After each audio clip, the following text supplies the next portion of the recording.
পটুয়াখালী পৌর শহরের কেন্দ্রস্থলে অবস্থিত কেন্দ্রীয় শহীদ মিনার মাঠ।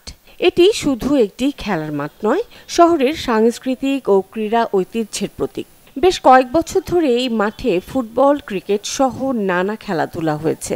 কিন্তু গত কয়েক মাসে মাঠের ভেতরে বসছে অন্তত শতাধিক স্থায়ী দোকান, ফলে ক্রমেই ছোট হয়ে আসছে খেলার জায়গা। শিশুদের জন্য এই মাঠই একমাত্র ভরসা। বর্ষা মৌসুমে শিশুরা এ মাঠে খেলতে আসে, কিন্তু মাঠে দোকান থাকায় শিশুরা ঠিক মতো খেলতে পারছে না। একটু জায়গাটা ফাঁকা থাকতো, তাহলে আমাদের যে বাচ্চাদের নিয়ে আসে ওরা একটু খেলাধুলা করতে পারতো, এই আর কি। বাচ্চাদের নিয়ে আসতে খুব সমস্যা হয়, ওখানে যেতে পারে না খোলা জায়গাটা। তা মাঠটা যদি দোকানপাটগুলো পিছিয়ে নেওয়া হতো, মাঠটা খোলামেলা হতো, আমাদের বাচ্চারা এসে এখানে খেলাধুলা করতে পারতো। আমাদের সমস্যা কি, ওই যে দোকানপাটগুলো একদম মাঠের মাঝখানে দিয়েছি, তো এই জন্য আমরা কোনায় এসে খেলতাম।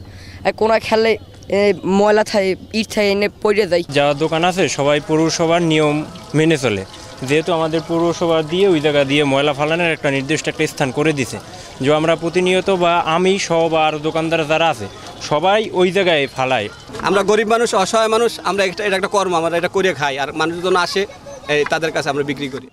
পরিবেশ ও খেলাধুলার জায়গা সংকুচিত না করে মাঠ সংরক্ষণে প্রয়োজনীয় কার্যকর পদক্ষেপ নেওয়ার কথা জানান পৌর কর্তৃপক্ষ।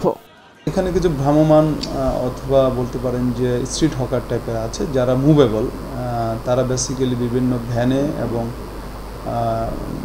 হাতে করেও বিভিন্ন এই পর্যটকদের জন্য তাদের এখানে একটা রুজির ব্যবস্থা আছে।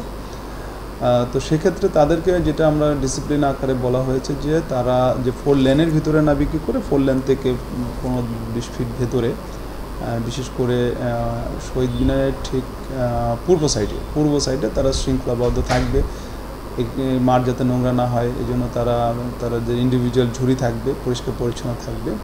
অপরিকল্পিতভাবে দোকান বসানোয় একদিকে সংকুচিত হচ্ছে খেলার মাঠ, অন্যদিকে নষ্ট হচ্ছে পরিবেশ। এখনই প্রশাসন উদ্যোগ না নিলে শহরের একমাত্র উন্মুক্ত মাঠ হারিয়ে যেতে পারে অচিরেই, এমন আশঙ্কা স্থানীয়দের। Desk report, channel 24।